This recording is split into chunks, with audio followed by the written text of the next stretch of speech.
சொல்றாரா? பிரதமர் மோடியோட உரை எப்படி பாக்குறீங்க? உணவு திருவிழால வந்து பிரதமருடைய இதை தொடர்ந்து நீங்க அவருக்கு உப்புமா பிடிக்கும்னு சொன்னாரு. அதை பத்தி ஏதாவது கேட்கறதா இருந்தா சொல்லுங்க. நடந்து கொண்ட அந்த கூட்டத்தொடரில் குறிப்பாக வந்து நீட் விவகாரமும் மணிப்பூர் விவகாரமும் மிகப்பெரிய ஏற்பட்டது. ஆனால் அதுக்கு உரிய பதிலை கொடுத்து சொல்லி எதிர்த்து குற்றம் சாட்டுது. தமிழ்நாட்டில் தீர்மானம் நிறைவேற்றிருக்கீங்க. அடுத்த கட்டமாக நீட் விவகாரத்தை எப்படி எடுத்து செல்ல திட்டம்? இப்பொழுதுதான் வந்து தமிழக அரசு முதலமைச்சர் அவர்களும் ஏன் வந்து நீட் வேண்டாம் அப்படின்னு முதல்ல இருந்தே வந்து தலைவர் கலைஞர் இருந்து இன்னைக்கு வரைக்கும் திமுக நீட் வேண்டாம் அப்படின்றத தொடர்ந்து வலியுறுத்தி கொண்டிருக்கிறோம். இப்பொழுதுதான் மற்ற மாநிலங்களில் இருக்கக்கூடிய முதலமைச்சர்களாக இருக்கட்டும், மக்களாக இருக்கட்டும், இதுக்கு பின்னாடி இருக்கக்கூடிய பிரச்சனைகளை அவர்கள் உணர்ந்து கொண்டிருக்கிறார்கள்.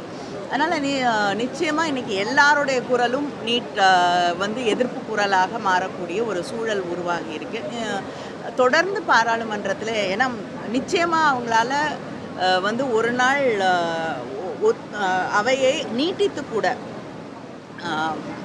அந்த மோஷன் ஆஃப் தேங்க்ஸ் முடிச்சுட்டு அடுத்த நாள் வந்து 2ஆம் தேதியே வந்து லோக்சபாவை அட்ஜர்ன் பண்ணாமல் 3ஆம் தேதி கூட வந்து அவர்களால் வந்து நேரம் ஒதுக்கி இருக்க முடியும் நீட்டை பற்றி விவாதிப்பதற்கு. அதை கூட செய்ய அரசாங்கம் முன்வரவில்லை.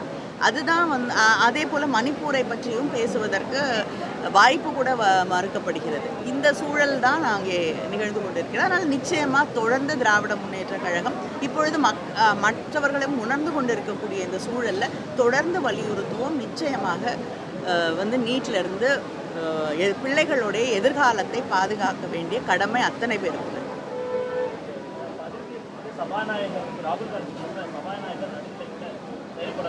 என்னங்க? ஆமா, நீங்க எல்லாம் தொலைக்காட்சி பார்க்குறீங்க இல்லையா? நடுநிலையோடு செயல்படுறாங்கன்னு நீங்க நினைக்கிறீங்களா? எனக்கு தெரிஞ்ச பாராளுமன்ற மரபில் எதிர்க்கட்சி தலைவர் அது பிரதமருடைய உரையாக இருந்தாலும் எழுந்து நின்றால் குறுக்கிடுவதற்கு அனுமதிக்கப்படுவார்கள். ஆனால் இப்பொழுதுதான் முதல் முறையாக அதற்கு அனுமதி இல்லை அப்படிங்கிற ஒரு விஷயத்த அவங்க தொடர்ந்து சொல்லிட்டு இருக்காங்க.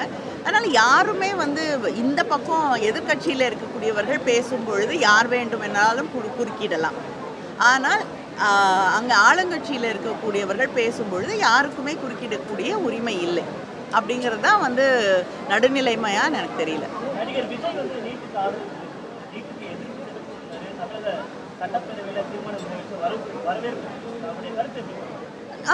அவருடைய கருத்தை நானும் வரவேற்கிறேன். சென்ற ஆண்டு தொடங்கப்பட்ட இந்த உணவு திருவிழா புலம்பெயர்ந்த மக்கள் அவர்களுடைய உணவுகளை நம்மோடு பகிர்ந்து கொள்ளக்கூடிய இந்த திருவிழா இந்த ஆண்டும் சென்ற ஆண்டு எந்த அளவுக்கு வெற்றிகரமாக நடைபெற்றதோ அதை விட இன்னும் சிறப்பாக மக்களை சென்றடைந்து இன்னும் இன்னைக்கு சென்ற ஆண்டை விட இன்னும் அதிகமான கடைகள் இங்கே திறக்கப்பட்டிருக்கிறது.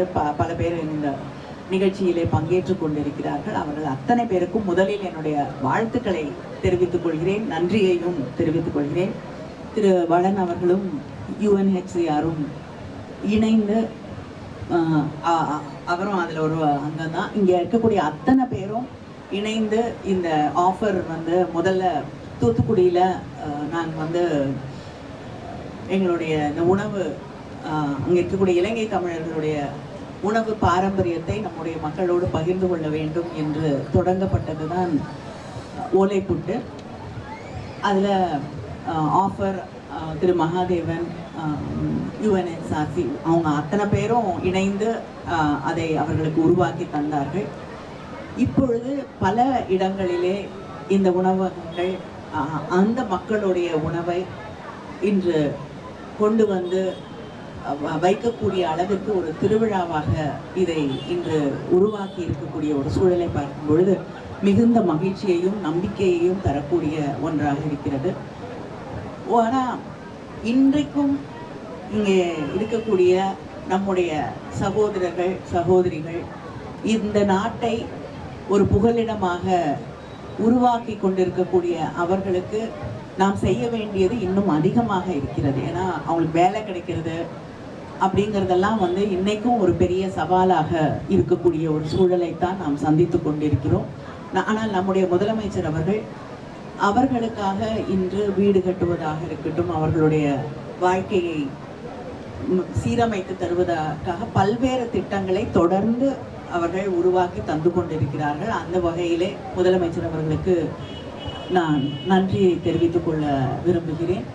ஆனால் இன்னும் சில சவால்கள் இருக்கு. தொடர்ந்து அங்கே இருக்கக்கூடிய ஒன்றிய அரசாங்கத்திடமும் அவர்களுடைய குடிமை உரிமைக்கான நியாயத்தை தொடர்ந்து கேட்டுக்கொண்டிருக்கிறோம். அதனால் இத்தனை விஷயங்கள் சென்றடைய வேண்டிய தொலைவு என்பது வெகு தூரம் இருந்தாலும் இந்த மாதிரி அவங்களுடைய காலில் அவங்க நிற்கக்கூடிய, அவங்களுடைய கிரியேட்டிவிட்டியை வெளியில் கொண்டு வரக்கூடிய அந்த விஷயங்களை நாம் செய்யும் பொழுது, அது ஒரு ஓவிய கண்காட்சியாக இருக்கட்டும், புகைப்பட கண்காட்சியாக இருக்கட்டும், கவிதை திருவிழாவாக இருக்கட்டும், அவங்களுக்குள்ளே இருக்கக்கூடிய திறமைகளை வெளியே கொண்டு வரக்கூடிய இப்படிப்பட்ட நிகழ்வுகள், அவங்களுக்கு சொந்த காலில் நிற்பதற்கான தன்னம்பிக்கையை தரக்கூடிய இந்த நிகழ்வுகள் என்பது மிகவும் வரவேற்கத்தக்கவை. இதை செய்ய இது ஒருத்தர் பண்ணலை, 2 பேர் பண்ணல, எல்லாருமே அதில் ஒரு ஆர்வத்தோடு மகிழ்ச்சியோடு அத்தனை பேரும் இணைந்து உருவாக்கி இருக்கக்கூடிய ஒன்று. இதை நாம் ஒவ்வொரு ஆண்டும் எடுத்து செல்ல வேண்டும். இன்னும் சிறப்பாக இன்னும் கொஞ்ச நாள் பொறுத்து தமிழ்நாட்டை விட்டு மற்ற இடங்களிலும் கொண்டு போய் இதை சேர்க்கக்கூடிய ஒரு நிகழ்வாக நாம் மாற்ற வேண்டும். அத்தனை பேருக்கும் என்னுடைய முக்கியமாக இந்த நிகழ்ச்சிக்கு வந்திருக்கக்கூடிய ஊடகத்துறையை சார்ந்த அத்தனை நண்பர்களுக்கும் என்னுடைய நன்றியை தெரிவித்துக் கொள்கிறேன். ஏன்னா நீங்கள் தான் கொண்டு போய் இதை வெளியில் சேர்க்க போகிறீங்க. அதனால் உங்களுடைய ஒத்துழைப்புக்கு நன்றி.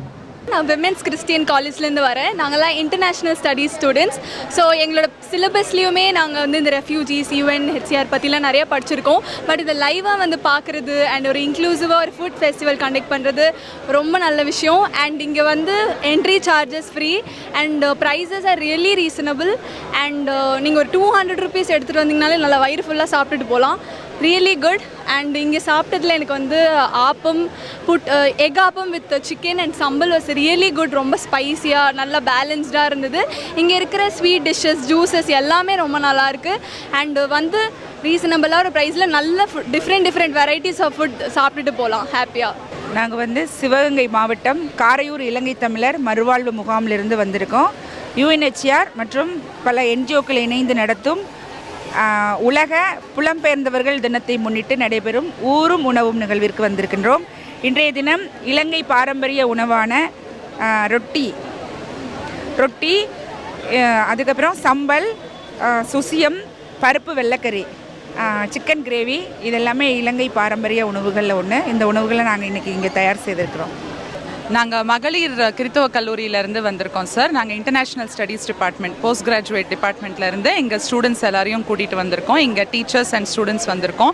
ஸோ நாங்கள் ஸ்டூடெண்ட்ஸுக்கு கிளாஸில் ஒரு ரெஃப்யூஜி ரைட்ஸ், அகதிகளை பற்றி என்ன சொல்லிக் கொடுக்குறோமோ அவங்களோட இங்கே ஒரு முற்போக்கான ஒரு இனிஷியேட்டிவ் இந்த இடத்துல எடுத்திருக்கிறது தமிழக அரசுக்கும் சரி, இந்திய அரசுக்கும் சரி நாங்கள் எங்களோட மனமார்ந்த வாழ்த்துக்களும் நன்றிகளும் தெரிவிச்சிருக்கோம். பசங்க எல்லாருமே ரொம்ப சந்தோஷமாக இருக்காங்க, என்ஜாய் பண்ணுறாங்க.